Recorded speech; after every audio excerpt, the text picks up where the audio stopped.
Simplicia Oba est notre invitée de la rubrique Société de ce soir. Simplicia, bonsoir. Bonsoir, Christine. Alors, vous êtes journaliste à Vox TV. Vous avez couvert pour nous les festivités, donc la parade des femmes marquant les festivités du 8 mars cette année. Alors, Kinkala, chef-lieu du département du Poul, a abrité donc la cérémonie officielle du 8 mars en présence de l'épouse du chef de l'État.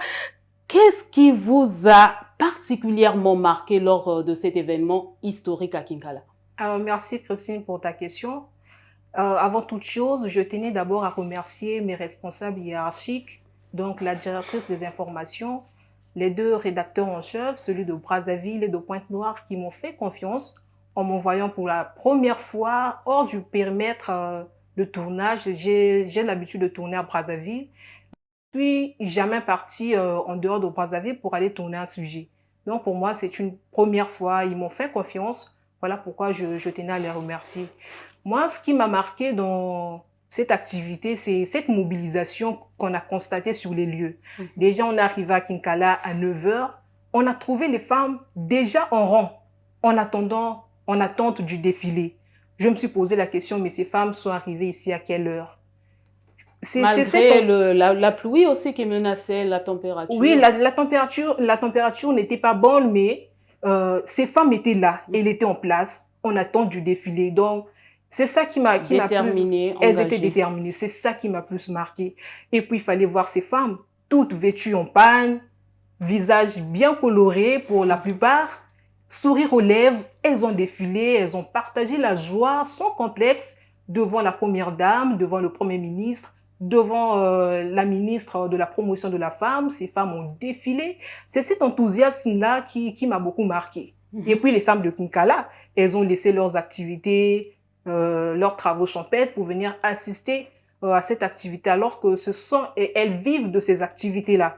Donc, voilà, c'est ça, cette motivation-là, venir assister à cet événement, c'est ça qui m'a marqué. Alors, Simplicia, vous parlez déjà de la motivation des femmes. Est-ce que ces femmes étaient également accompagnées d'hommes? Est-ce que ce ne sont que les femmes de Kinkala qui se sont mobilisées pour ce défilé, ou bien elles étaient accompagnées vraiment de tous les hommes ou de la majorité des hommes de Kinkala? Alors, sur les lieux, il n'y avait pas que les femmes de Kinkala, il n'y avait pas que les femmes qui ont fait les déplacements. Il y avait aussi des hommes de Kinkala, bien sûr, qui sont venus appuyer les femmes, qui sont venus soutenir cette activité, cette journée.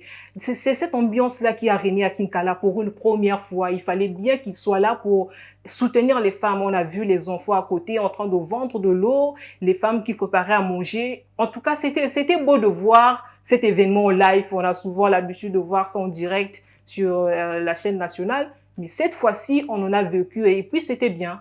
Donc, les gens qui ont fermé leurs activités, leur commerce pour venir assister à cette parade des femmes. C'est ça qui m'a plus marqué. Alors, quelle leçon peut-on retenir donc de la célébration de la journée du 8 mars à Kinkala par rapport au thème de l'année 2024 qui appelle à intensifier l'autonomisation des femmes congolaises?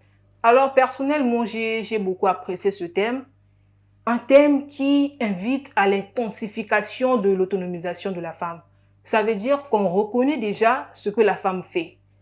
La femme est déjà dans les activités. Elle agit pour contribuer au développement de la société. Intensifier, ça veut dire qu'il faut appuyer, il faut renforcer. Et le gouvernement l'a bien compris parce que à cette occasion, dans son mot de circonstance, la ministre a annoncé que 3000 femmes vont bénéficier d'une formation sur la gestion des activités génératrices de revenus. Et puis, un fonds d'appui sera mis en place pour accompagner justement ces femmes. En tout cas, c'est un cadeau du 8 mars qui est encore emballé. Mais ce qui est vrai, les femmes attendent que ces projets aboutissent à quelque chose. C'est ça l'apport de ce thème, un thème très révélateur, important, qui met déjà en valeur la femme. Des annonces ou des projets qui arrivent à point nommé, on peut dire, pour toutes ces femmes rurales en particulier. Exactement, celles qui vivent de l'agriculture, qui ont encore beaucoup de problèmes, manque d'outils.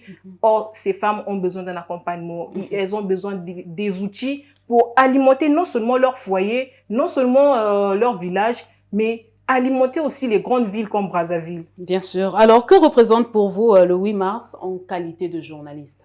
Alors, le 8 mars, c'est comme on dit, c'est une occasion de faire le bilan, de s'interroger, de conscientiser, de sensibiliser la femme. Aujourd'hui, moi, je peux me poser la question, depuis que je pratique le journalisme, qu'est-ce que je fais et qu'est-ce que je n'ai pas encore fait? J'avoue, quand on m'a dit que je devais partir à Kinkala, couvrir les festivités marquant la 114e édition de la Journée internationale des droits de la femme, j'avoue que j'avais peur. Je me suis posé la question, est-ce que je vais y arriver? Est-ce que j'aurai la force de de rendre 2 papiers? Je me suis posé ces questions. Et donc, c'est ce 8 mars-là qui m'a boosté, qui m'a dit, mais Simplicia, tiens, tu n'es jamais parti hors de Brazzaville, c'est l'occasion de partir en mission. C'est une occasion à saisir. Tu n'as jamais fait un plateau spécial. C'est un grand événement, tu peux en profiter pour faire un plateau spécial. Et de retour à Brazzaville, tu peux monter sur un plateau et expliquer ce que tu as vécu. Et donc, c'est ça qui m'a boosté. C'est ça l'objectif du 8 mars. Quand on fait le bilan, il faut se décider, il faut se lancer pour évoluer. Donc, le 8 mars, ce n'est pas que le port du pagne.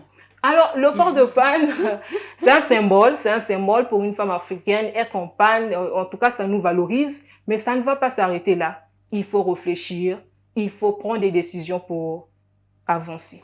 Merci bien Simplicia Oba d'être passé donc sur ce plateau pour nous expliquer un peu ce que vous avez eu à ressentir, à voir lors de la célébration donc de cette parade des femmes marquant donc les festivités de la célébration du 8 mars à Kinkala. Merci beaucoup. Merci Christine. Voilà, c'est la fin de cet entretien. Merci à vous également de l'avoir suivi. Au revoir.